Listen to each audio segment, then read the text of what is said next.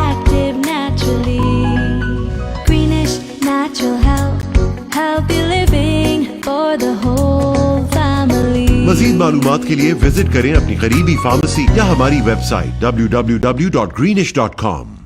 Rahat bakers and sweets 60 سال سے آپ کے حسین لمحوں میں شامل، خوشیوں سے بھرے میٹھے ذائقے، نفاست اور کوالٹی میں سب سے بہتر، خالص اجزاء سے تیار کردہ مٹھائی، کیکس، بسکٹس اینڈ سنیکس، وہی اتھینٹک ذائقہ اور کوالٹی پاکستان سے اب آپ کے شہر مسیساگا میں، کچھ میٹھا کچھ نمکین. راحت بیکرز آج ہی وزٹ کیجیے 3920 ایگلنٹن ایونیو ویسٹ یونٹ 24 مسیساگا. کال 905-820-1500 اور وزٹ rahatbakers.ca.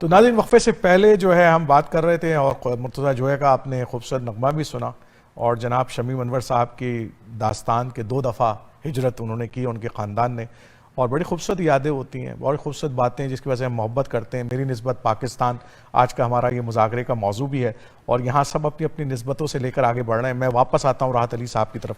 راحت علی صاحب آپ نے یہ جو سفر طے کیا اس کے بعد آپ نے کہا کہ ایجوکیشن آپ نے ظاہر سی باتیں نہیں لے سکے اور ماشاءاللہ آپ کے بچوں نے جو ہے وہ ایک زبردست کیا. ایک مختصر سی بات کریں اور پھر آپ کے بچوں کی طرف جا رہا ہوں اصل میں. جی میں یہ کہنا چاہوں گا کہ جیسے انہوں نے فرمایا نا کہ ہمارے جو رہبر تھے انہوں نے بڑے خواب دیکھے تھے, وہ خواب کیوں پورے نہ ہوتے گئے. اس کی مین مجھے تو ایک ہی وجہ لگتی ہے کہ پورے عرصے میں education is the area most needed and probably most neglected. Education پر دھیان گیا ہی نہیں, قوم نہیں بن سکی, طبقات میں تقسیم ہو گیا. یہ وجہ ہے ہماری. چلیں میں آتا ہوں ذرا کیونکہ راحت علی صاحب کا سفر ہے جو آج ہم سیلیبریٹ بھی کر رہے ہیں اور ایک وہ پاکستانی جنہوں نے خود ہجرت کی ہے, جو اپنے بے یار و مددگار پاکستان پہنچے ہیں, اپنی کم تعلیم کے باوجود ایک کامیاب سفر کیا ہے اور آج ہم ان کی کامیابی ان کے بچے یہاں پر موجود ہیں. خالد بھائی پلیز کھڑے ہو جائیں, بیٹھ ان کو مائک دے دیے, مائک دے دیں ان کو خالد بھائی کو ذرا. خالد بھائی جو ہے راحت علی صاحب کے صاحبزادے ہیں ماشاءاللہ, بائی پروفیشن تو بینکنگ سیکٹر سے ان کا بڑا گہرا تعلق ہے, اکاؤنٹ سے ان کا بڑا تعلق ہے, یہ بزنس مین بھی ہیں اور ایجوکیشنسٹ بھی ہیں. مجھے پتہ ہے یہ تینوں چیزیں ان کی ہیں. بتائیں خالد بھائی تھوڑا سا بتائیں اپنی فیملی کے حوالے سے. فیملی کے حوالے سے کس پوائنٹ آف ویو سے میں تھوڑا سمجھ رہا. ہاں نہیں فیملی کے ساتھ ظاہر ہے ہم نے مجھے کیونکہ میں پہلی جنریشن میں سے ہوں جو کہ جب یہ لوگ ہجرت کر کے آئے یا نقل مکانی کر کے آئے جیسے پاپا نے کہا, تو اس کے بعد میں اس جنریشن سے تعلق رکھتا ہوں جو کہ پہلی جنریشن تھی. تو ہم نے پاکستان میں آنکھ کھولی تو ہماری نسبت اگر آپ دیکھا جائے تو وہ پاکستان سے جائے پیدائش ہونے کی وجہ سے ہے. اور اس کا احساس ہمیں زیادہ اس وقت ہوا جب ہم ملک سے باہر گئے. تو جب میں پڑھائی کے لیے امریکہ آیا اور یہ 1980 کی بات ہے, تو اس وقت کوئی اگر پوچھتا تھا کہ آپ کہاں سے ہیں یا کیا ہے, ہم بتاتے تھے کہ اچھا پاکستان. تو بڑے اچھے الفاظ میں اس زمانے میں یاد کیا جاتا تھا. تو آپ کو اپنی نسبت کا یا اس کا نا بڑا اچھا احساس ہوتا تھا. ظاہر ہے کیونکہ ہم نے وہ زمانہ دیکھا ہے تو مجھے پتہ ہے تو کہ پاپا نے کیا رول ادا کیا, کیونکہ پاکستان آ گئے جیسے پاپا نے کہا بھی کہ ایجوکیشن بڑا ان کے نزدیک یہ تھا کہ ایجوکیشن پہ بڑی اہمیت دینی ہے, تو پھر آپ کی فیملی کے اندر وہ ایجوکیشن نظر آئی؟ جی اصل میں یہ ہوا کہ یہ جو جنریشن تھی ان کو تو سروائیول کا ایک مسئلہ تھا. ان کے لیے صبح دوپہر کو اور شام کی روٹی کا کس طرح انتظام کرنا ہے, ان کے مسائل وہ تھے. ایجوکیشن سے جو کنٹریبیوشن ہے وہ ہماری والدہ کی طرف سے ٹھیک ہے نا, اور یہ سب انہی کی, حالانکہ وہ خود اسکول وہ میرے خیال ہے اور کم عمر تھیں جب وہ وہاں سے نقل مکانی کر کے آئیں ہجرت کر کے, تو وہ اسکول اس طرح جا نہیں سکیں. اور بعد میں انہوں نے خود اپنے طور پہ لکھنا اور پڑھنا سیکھا, لیکن انہوں نے بچوں میں اس چیز کی کمی نہیں ہونے دی, ان کو ایک طرح سے موٹیویٹ رکھا کہ وہ اسکول اور پڑھائی وغیرہ میں اپنا. اور اس زمانے میں اپرچونیٹیز بھی تھیں, تو اگر آپ کو تھوڑا بہت فوکس تھے تو آپ کو اچھا مواقع مل جاتا. بہت بہت شکریہ. سعدیہ باجی بیٹھی ہوئی یہاں پر. سعدیہ ہماری ٹورانٹو 360 کی جو ہماری ساتھی بھی ہیں سعدیہ باجی, اور سعدیہ باجی آپ کی پاکستان سے کیا نسبت ہے؟ میری پہلی نسبت تو یہی ہے عارف صاحب کہ میں پاکستان میں پہلی جنریشن پیدا ہوئی, اور دوسری نسبت جو اس پہلی سے شاید بڑی ہے وہ یہ کہ میرے بھی ماں باپ ہجرت کر کے پاکستان پہنچے تھے, اور نہ صرف یہ کہ انہوں نے ہجرت کی تھی بلکہ میرے ماں باپ اور میری خاص طور پہ میری والدہ نے مسلم لیگ کی بہت بڑی وہ ان کی اس میں وہ پارٹیسپیٹ کیا کرتی تھیں. فاطمہ جناح صاحبہ کے ساتھ مولانا شوکت علی جوہر جو تھے اور دونوں بھائی ان کے ساتھ کھڑ کے, کیونکہ میرا پورا خاندان, میرا ددھیال, میرا ننیال مسلم لیگ کا بہت بڑا, نہ صرف یہ کہ ان کے وہ کارکن تھے بلکہ پاکستان کے بہت بڑے سپورٹر تھے بننے کے. تو ایک نسبت تو میری یہ ہے, اور دوسری نسبت یہ کہ میں اس میں پیدا ہوئی اور میں نے وہاں پر بڑا اچھا وقت دیکھا الحمدللہ. میں بس ایک بات ضرور کہنا چاہوں گی جاوید صاحب کی بات سے, کہ ایک حدیث ہے کہ مسلمان ہوئے جس کے ہاتھ اور زبان سے دوسرا مسلمان محفوظ رہے. بالکل صحیح بات. تو اگر میری یہ خواہش ہے, میری یہ دعا ہے کہ کم از کم ہمارے ملک میں اس کا عملی مظاہرہ ضرور نظر آ جائے. بہت بہت شکریہ سعدیہ بھائی جی. ٹائم کم ہے, میرے پاس آصف صاحب موجود ہے. آصف صاحب کو ذرا مائک دیجیے جناب. آصف بھائی کیا فرمائیں گے؟ ہاں, میں 2-3 باتیں ہیں جو میں بتانا چاہوں گا. میرے بھی ابو جو تھے وہ گجرات سے مائگریٹ کر کے انڈیا پہنچے, اور وہ بھی پاکستان مسلم لیگ گارڈ میں تھے, بڑے ایکٹیو تھے. قائد اعظم سے ان کی ملاقات رہی, قائد اعظم کو اپنے شہر میں بلایا تھا. اور بعد میں جب وہ پاکستان آ گئے تو ان کا زیادہ تعلق پروفیشنلی ٹیکسٹائل سے رہا پوری زندگی بھر. لیکن انہوں نے ایجوکیشن میں ہمیشہ بہت زیادہ توجہ دی, فوکس دی. کمیونٹی کے اندر بھی ایجوکیشنل پروجیکٹس انہوں نے قائم کیے, اور اسی بنیاد پہ میں یہ بات کہوں گا انہوں نے تو اپنا رول ادا کر دیا. اب ہمیں یہ سوچنا ہے کہ ہمیں اب ہم کیا رول ادا کر سکتے ہیں. تو میں آپ کو ایک واقعہ بتانا چاہتا ہوں, چھوٹی سی بات. 2019 میں کراچی گیا, تو وہاں پہ میں کراچی یونیورسٹی سے میرا تعلق ہے, مائکرو بایولوجی ڈپارٹمنٹ سے. آصف جامی وغیرہ ہمارے سینئرز ہوا کرتے تھے. تو جب وہاں پہنچا تو دیکھا کہ مائکرو بایولوجی ڈپارٹمنٹ خاص طور پر کراچی یونیورسٹی بہت برا حال تھا.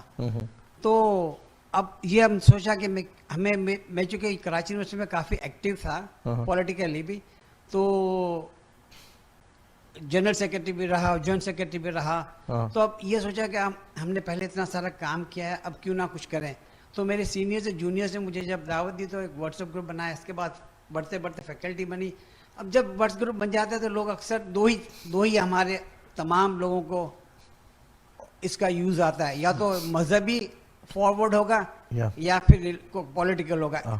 خود لکھنے کی صلاحیت کسی میں 2 جملہ نہیں ہے. سوری ٹو سے دیٹ, یہ ہماری قوم کی اس وقت انٹلیکچوئل حال ہے. بات کو آگے بڑھائیں ذرا. جب آپ جب وہاں پہ پہنچے تو ہم نے کہا کہ ڈپارٹمنٹ کے لیے کچھ کرتے ہیں. تو میں نے یہاں سے تقریباً فنڈ ریز کیا, کچھ لوکل ہمارے دوستوں نے کیا, تقریباً 60 لاکھ روپے جمع کر کے پورے ڈپارٹمنٹ کو رینوویٹ کیا. بہت اچھی بات ہے, آپ تالیاں ہونی چاہیے اس بات کی. How we want to give back to the institution جس کی 1 ڈگری کی وجہ سے آج ہم اس دنیا میں یہاں پہ ہم کام کر رہے ہیں. بہت بہت شکریہ آصف بھائی, بہت بہت شکریہ. میں واپس آتا ہوں ادھر. جناب ہمارے ساتھ مہمان بیٹھے ہوئے ہیں 2, آصف جامی صاحب اور اکبر. آپ کی جانے سے پہلے میں ذرا جو ہے ایک کوٹ سن لوں دوبارہ سے. جی, میں سوچ رہا تھا کہ خاص طور پہ جو ہمارے ملک میں اس وقت جو معاشی جو بھی مسائل آ رہے ہیں اس کے بارے میں قائد اعظم کا جو ویژن تھا اس وقت, جب کہ ابھی یہ انسٹیٹیوشن نہیں بنے تھے ورلڈ بینک اور IMF, لیکن انہوں نے یہ محسوس کر لیا تھا کہ ہمارے ملک کو کس طرف جانا ہے. تو یہ خاص طور پر پشاور کی اسٹیٹ بینک کی برانچ تھی جس سے قائد اعظم نے خطاب فرمایا. یہ انگریزی میں ان کا وہ کوٹ ہے, وہ میں آپ کو پڑھ کے سناتا ہوں. Please. I shall watch with keenness the work of your research organization in evolving banking practices compatible with Islamic ideas of social and economic life. The economic system of the West has created almost insoluble problems for humanity. And to many of us it appears that only a miracle can save it from disaster. That is not facing the world. It has failed to do justice between man and man and to eradicate friction from the international field. On the contrary, اب یہ وہ message ہے کہ جو انہوں نے دیا کہ ہمارے اسٹیٹ بینک کو یا ہمارے ملک میں جو بھی فائنانس کا وہ کس طرح سے ہونا چاہیے. On the contrary, it was largely responsible for the 2 world wars in the last half century. The adoption of Western economic theory and practice will not help us in achieving our goal of creating a happy and contented people. We must work our destiny in our own way and present to the world an economic system based on true Islamic concept of equality of manhood and social justice. بہت خوبصورت بات ہے جناب. میں یہ سمجھتا ہوں کہ بہت ہی ایک براڈ ویژن, جامع بات کی ہے, بہت براڈ ویژن ہے کہ ہمیں اپنے اسلام نے جو بھی ویلیوز سکھائی ہیں اس کی بنیاد کے اوپر ایک فائنینشیل سسٹم بنانا ہے, اور اس کے اس کے تحت اس ملک کو چلانا ہے، جس سے ہم نے بہت دور چلا. میں آتا ہوں آپ کی طرف. جاوید حامد اکبر صاحب. جی میرے والد صاحب کا تعلق تھا ایجوکیشن سے، اور انہوں نے کافی ایجوکیشن کی ہیلپ کی.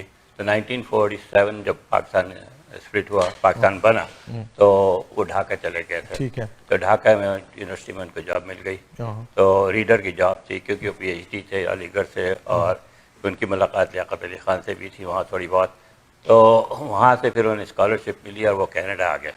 اور کینیڈا آ کر کے انہوں نے یونیورسٹی آف کراچی میں، یونیورسٹی آف ٹورانٹو میں دوبارہ پی ایچ ڈی کی فزکس میں. اچھا.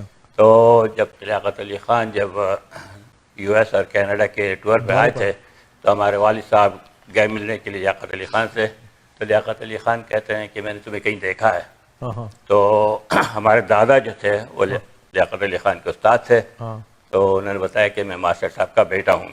تو انہوں نے پوچھا کہ تم کیا کر رہے ہو یہاں؟ کہ میں پی ایچ ڈی کر رہا ہوں یہاں. کہنا جب تم پاکستان آؤ تو مجھ سے آ کے ملنا. ٹھیک ہے. ٹھیک ہے. تو اس کے بعد انہوں نے فون کیا، بیوروکریسی کے چکر میں ملاقات نہیں ہو پائی. اس کے بعد ان کا انتقال. لیکن انہوں نے یہ کیا کہ فزکس ڈپارٹمنٹ کو ابا علیم نے ان کو ہائر کیا as a professor of physics, اور فزکس ڈپارٹمنٹ کو اسٹیبلش کرنے میں ہمارے والد صاحب کراچی یونیورسٹی کی بات کر رہا ہوں. اور وہ 1951 سے لے کر کے 1968 تک head of the department, dean faculty of science. اور مطلب کیا والد صاحب کا نام کیا تھا؟ ڈاکٹر سید مشتبہ کریم. بالکل نام میں نے سنا ہوا ہے جناب. تو اگر آپ فزکس ڈپارٹمنٹ کے آڈیٹوریم میں جائیں تو وہ نام، وہ تختی لگی ہوتی ہے سب کی ویسے وہاں. ہاں نہیں، ان کے وہ آڈیٹوریم جو ہے وہ ہمارے والد صاحب کے نام پر ہے. بہت بہت شکریہ جناب. یہ دیکھیں پاکستان سے محبت کا سفر ہے، ہر ایک کا ایک اپنا کنٹریبیوشن ہے. آصف جامی صاحب میرے تاریخ اپنے اندر ایک سموئے رکھتے ہیں. ویسے تو ان کا تعلق جامعہ کراچی سے بھی ہے، ان کی کئی نشانیاں ہیں جن لوگ جانتے ہیں ان کو. پی آئی اے سے بھی ان کا بڑا گہرا تعلق رہا ہے، وہاں ہیومن ریسورس کے ڈپارٹمنٹ سے ان کا بڑا گہرا تعلق رہا ہے. آصف بھائی.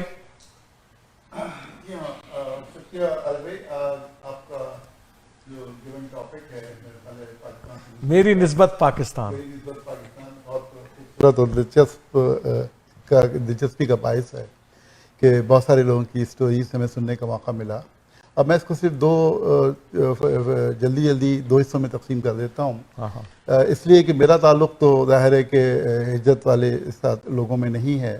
میں تو پاکستان میں ہی پیدا ہوا، اور میرے بڑے بھائی بھی، اور یہیں سے ہمارے مطلب باقی بہن بھائی بھی سارے پاکستان میں ہی رہے. لیکن میرے والد اور والدہ اور میری پھوپھی اور میری دادی یہ سب ظاہر ہجرت کے اس عمل سے گزرے ہیں. میرے دادا مولانا معین الدین اجمیری جو جامعہ معینیہ عالیہ کے ذمہ دار تھے، انہی کا بنایا ہوا ایک مدرسہ تھا اجمیر میں، جس میں کافی بڑی تعداد مشرف با اسلام بھی ہوئی، جس میں سکھ اور ہندو وغیرہ سارے لوگ بھی اس میں پڑھتے رہے، اور کافی شہرت یافتہ وہ مدرسہ تھا. معید المنطق کے نام سے جو منطق پڑھائی جاتی ہے دیوبندی اور بریلوی مسلک کے مدارس کے اندر، تو آج بھی وہ کتاب وہاں پر پڑھائی جاتی ہے. تو والد صاحب کی شادی دہلی میں ہوئی، میرے ماموں اور میری والدہ وہیں تھی. تو عین وقت پر یہی 47 والے واقعات شروع ہوئے، تو انہوں نے وہاں بلا لیا اجمیر میں کہ آپ واپس یہاں پر آ جائیں. یہاں سے کیونکہ بہت وسیع پیمانے پر لوگوں سے واقفیت و تعلقات ہیں، تو ہم آپ کو پاکستان کے لیے روانہ کر دیتے ہیں. اس عرصے میں بڑی کوشش کر کے کچھ لوگوں سے، جس میں سکھ سردار بھی شامل تھے، انہوں نے وعدہ کیا کہ نہیں، ہم ان کو کھوکھرا پار والی جو سرحد ہے اس سے مطلب لے جائیں گے. لیکن اس سے پہلے ہی ایک جگہ حملہ ہوا، اور اس میں کم و بیش یعنی بہت بڑی تعداد جو ہے وہ ماری گئی. میرے والد صاحب کو بھی یہ سمجھ کر کہ وہ شاید مطلب شہید ہو چکے ہیں، تو ان کو چھوڑ کر چلے گئے. تو ان کے سر پر جو ہے چوٹ آئی تھی، تو جو خون کا فوارہ بہا تو وہ سارے لوگ بھاگ گئے کہ تو مر گئے. لیکن بہرحال انہی میں سے مطلب جو ہے خدا کا شکر ہے کہ وہ کسی طرح سرحد پار کرنے میں کامیاب ہو گئے. حیدرآباد ہمارا پہلا مسکن تھا، وہاں رہے. وہاں پر ہی پھر لیاقت علی خان جب وزیر اعظم بنے ہیں، تو اس کے ساتھ ہی میرے ماموں ان کے ساتھ ان کے سیکیورٹی اس میں شامل تھے. تو انہوں نے مشورہ دیا کہ آپ پھر کراچی چلے جائیں. پھر کراچی میں جامعہ ملیہ کا ادارہ سب کو پتہ ہے، مولانا محمد علی جوہر اور حکیم مجمل خان اور ذاکر حسین صاحب، ڈاکٹر ذاکر حسین اور ڈاکٹر محمود حسین، ان سب کی کوشش و کاوش کا نتیجہ تھا وہ ایک ایسا ادارہ ہے جس سے ہماری بڑی جذباتی وابستگی ہے، ہمارے اس لیے آپ جامعی لکھتے ہیں، پیرنٹس سے لے کر، اور میں اس لیے جامعی بھی ہوں، اور جامعہ ملیہ ملیر تک جس کی دوسری برانچ کراچی میں یہاں پر تھی، شفیع نقی جامعی، اور باقی سارے ساتھی بھی ہمارے وہیں سے نکلے ہیں، تو وہاں پر ان کا مدرس کی حیثیت سے وہ سلسلہ جاری رہا.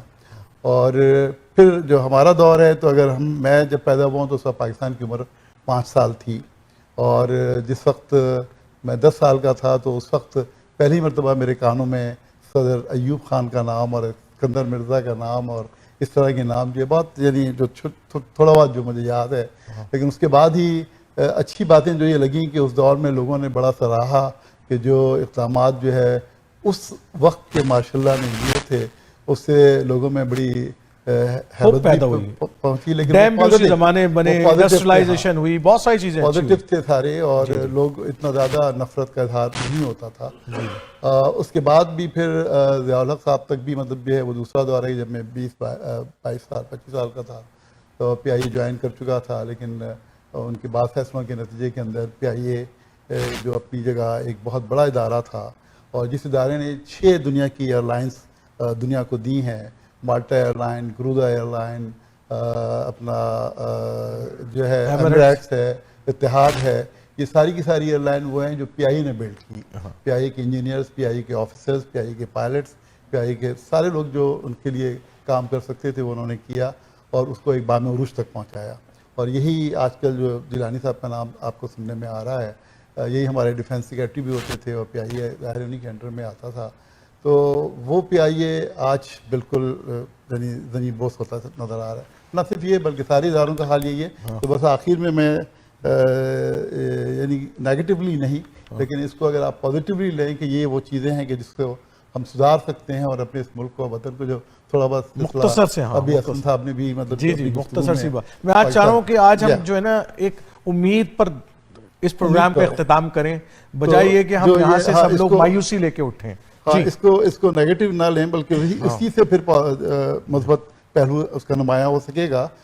چور چور آس ہے ایشور حسین پر، المیہ ہی المیہ پاک سر زمین پر، دور تک اندھیرے ہیں، یاس کے بسیرے ہیں، گھات میں لٹیرے ہیں، غاصبوں کے ڈیرے ہیں، کیسی رات چھا گئی صبح آفرین پر، المیہ ہی المیہ ہے پاک سر زمین پر. اور اہل زر کا راج ہے، جبر تخت و تاج ہے، ظلم کا سماج ہے، روک لا علاج ہے، اور خوف ہے ہراس ہے، تشنگی ہے پیاس ہے، چھت ہے نہ لباس ہے، چور چور آس ہے. اور ہائے لٹ گیا یقین مرکز یقین، المیہ ہی المیہ پاک سر زمین پر، چور چور آس ہے. اور اسی آس کو ہمیں انشاءاللہ آگے جاری رکھیں گے. بہت بہت شکریہ، بہت ساری تالیوں میں جناب. تو میرے ساتھ یہاں پر ایک اور مہمان ہیں جو کہ جناب ہمارے راحت علی صاحب کے رشتہ دار بھی ہیں، اور جو ہیں وہ مسعود احمد خان صاحب یہاں پر موجود. مسعود احمد خان صاحب، آپ کیا کہنا چاہیں گے پلیز؟ میں یہ کہوں گا کہ جو محرکات رہے ہیں پاکستان کے لیے، جن لوگوں نے اپنے پیاروں اور اپنے سارے وسائل پاکستان کی ترقی اور اس کی خوشحالی کے لیے وقف کیے ہیں، تو ان کا صرف ایک ہی جو ہے الطاف حسین علی کے ایک شعر میں کہ کیا پوچھتا ہے ہمدم اس جسم ناتواں کی، رگ رگ میں نیش غم ہے کہیے کہاں کہاں کی. کیا بات ہے، کیا بات ہے، کیا بات ہے، خوبصورت بات. جناب منہاج بھائی میرے آگے بیٹھے ہوئے، منہاج صاحب کو دیجیے گا. منہاج بھائی کیا بات کرنا چاہیں گے؟ مختصر سی بات. بسم اللہ الرحمن. میں صرف ایک تاریخی حوالہ دینا چاہوں گا، اور شاید اس کی بہت ضرورت بھی ہے آج کے حالات میں. جی یہ تاریخی حوالہ جو ہے مولانا ابوالکلام آزاد کی کتاب انڈیا ونز فریڈم سے ہے، جس میں وہ یہ لکھتے ہیں کہ میں نے نہرو سے یہ پوچھا 1937 کے الیکشن کے بعد کہ مسلم لیگ تم سے صرف 2 وزارتیں مانگ رہی ہے، نواب اسماعیل اور نواب 1-2 وزارتیں مانگ رہی ہے، ایک صحت کی اور ایک دوسری وزارت، تو نواب خلیق الزماں، تو تم کیوں نہیں دینے کے لیے تیار؟ تو وہ نہرو نے انہیں جواب دیا، میں تو تیار ہوں لیکن ولبھ بھائی پٹیل نہیں مانتے. مولانا ابوالکلام آزاد نے کہا میں سمجھ گیا کہ اب ہندوستان تقسیم ہوگا اور پاکستان بن جائے گا. بہت خوبصورت بات کی آپ نے، بہت اچھی بات کی، اور یہی بنیادی وجہ آج جاوید اسلم صاحب نے بھی ہمیں کی. اور میرے پیچھے جناب اقبال صاحب بیٹھے ہیں. ذرا اقبال صاحب آپ کیا کہنا چاہیں گے؟ السلام علیکم. کھلا ہوا ہے. السلام علیکم. ٹائم کم ہے. میں شروع کرنا چاہتا ہوں اپنے فادر سے. میرے فادر اسٹوڈنٹ کے زمانے میں مسلم لیگ کے ممبر تھے اور ان کے پاس آنا ممبرشپ تھی اس زمانے میں, جو کہ وہ پاکستان آنے کے بعد برابر دیکھتے رہتے تھے. میرے فادر کے علاوہ میری فیملی سے کوئی بھی موو نہیں ہوا, اور میرے فادر گورنمنٹ سرونٹ تھے, وہ آپٹی تھے. وہ پہلے پاکستان بننے سے پہلے پاکستان آئے وہاں اسٹیبلش کرنے کے لیے, اور میری مدر مجھ سے پریگننٹ تھی, تو I basically grow up with Pakistan. اچھا. Right from the beginning to the end. الحمدللہ. اور میں 1972 میں ادھر آ گیا, لیکن میرا صرف ایک ماننا ہے کہ اپنے وطن کی جو محبت ہوتی ہے, گو کہ میں یہاں 50 سال سے اوپر ہوں, وہ مجھے واپس کھینچ کے لے جانے کو کہتی ہے. اور جب میں اپنے وطن واپس پہنچتا ہوں تو 2 دن میں میرا وطن مجھے اپنا لیتا ہے. واہ. میرا نام نیلوفر ہے اور میں راحت صاحب کی بڑی بیٹی ہوں. جی. اور پاکستان کے لیے ایک پیغام ہے, ایک ہوئے تھے تو بنا تھا پاکستان, ایک رہیں گے تو بچے گا پاکستان. بہت بہت شکریہ. اچھا جناب, یہ پروگرام کیونکہ ہم نے آج کی یہ محفل سجائی ہے, خوبصورت محفل ہے, لوگوں کی بہت ساری باتیں سنی ہے, مجھے ایک آخری بات راحت صاحب سے کرنی ہے اور پھر اختتامی کلمات جو ہے جاوید اسد صاحب سے لے کے آج کی اس محفل کو ہم جناب اختتام کی طرف لے جاتے ہیں. تو راحت علی صاحب, آخری بات کیا کہنا چاہیں گے؟ صاحب, آخری بات یہ ہے کہ ہمارے جیسے لوگوں کے پاس سوائے دعاؤں کے اور کچھ نہیں ہے. تو ہم اللہ تعالیٰ کی طرف سے دعا کرتے کہ ہمارے حالات بھی بہتر کرے اور ہماری زندگی میں کرے, تو کیا بات ہے. بالکل صحیح بات.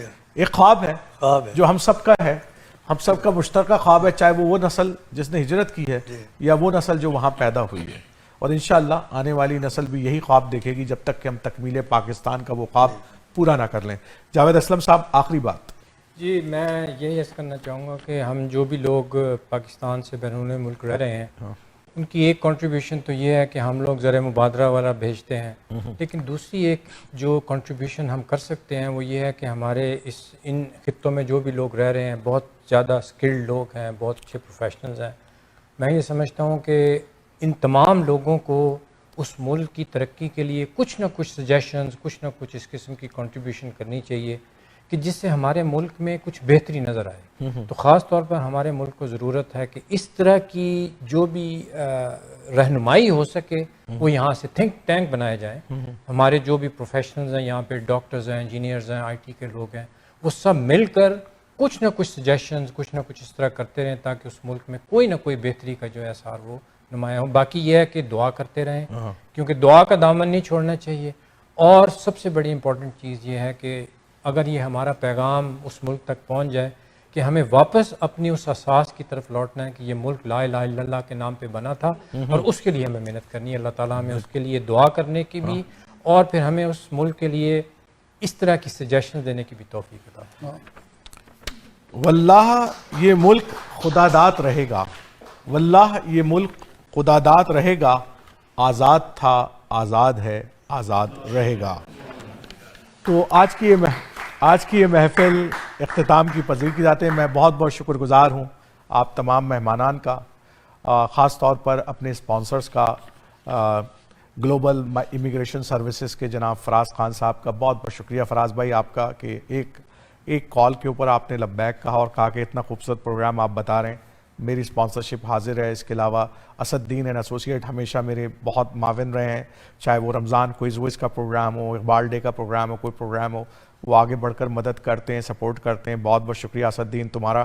اور اس کے علاوہ جناب اکنا ریلیف کینیڈا تو خیر ہے ہی, ہمیشہ سے ساتھ ہے. پہلے دن سے جب سے میں نے اس پروگرام کو 5 سال ہو گئے, جب سے میں میڈیا سے وابستہ ہوا ہوں, اس دن سے لے کے آج تک اکنا ریلیف کینیڈا میرے ساتھ ہے اور ہماری سپورٹ کرتی ہے. میں تمام مہمانان کا بہت بہت شکر گزار ہوں. پاک پائنیئر کمیونٹی کہ انہوں نے اپنے حضرات کو یہاں پر بھیجا, بہت بہت شکر گزار ہوں. رضوی صاحب یہاں پر موجود ہیں ان کے. اس کے علاوہ اکنا کا جو سینئر ونگ ہے خالد بھائی نے ان تمام لوگوں کو یہاں پر لے کر آئے, کچھ لوگوں کو. اور اس کے علاوہ جو IPC سے جو تعلق ہے ہمارا, اور حامد اکبر صاحب یہاں موجود ہیں. وہ تمام لوگ یہاں پہ ہیں. میں تمام دل کا بہت بہت مشکور ہوں. اس کے علاوہ راحت علی صاحب اور ان کی تمام فیملی کا بہت مشکور ہوں کہ انہوں نے آ کر اپنی اسٹوری یہاں پہ سنائی. جاوید اسلم صاحب کا بہت شکر گزار ہوں کہ انہوں نے پاکستان کے حوالے سے جو نظریاتی گفتگو تھی اس کو آج بہت خوبصورت الفاظ میں سمیٹا ہے. جزاک اللہ خیر. انشاءاللہ زندگی رہی تو پھر کسی خوبصورت پروگرام کے ساتھ پھر آپ کے ساتھ موجود ہوں گے. انٹل دین السلام علیکم ورحمۃ اللہ وبرکاتہ.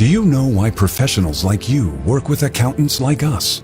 Because at Dean & Associates, we treat your business like our own and give you the best tax advice according to your specific situation. Dean & Associates' experienced CPAs and tax accountants have helped hundreds of clients and successfully managed their accounting and tax scenarios. With over 45 years of combined experience, Dean & Associates Accounting is a leading choice for incorporated professionals, small to medium-sized businesses, death and estate taxes, U.S.-Canada cross-border taxation, audits, reviews, and other assurance engagements, profit, non-profit, and registered charities, CFO services, and non-resident tax matters. Whether you need CRA and IRS representation or you're looking for a leading-edge tax strategy, we would be most pleased to help you at our 5 convenient locations across Ontario. Call Dean & Associates Accounting today at 647-273-3094 or visit deanandassociates.ca.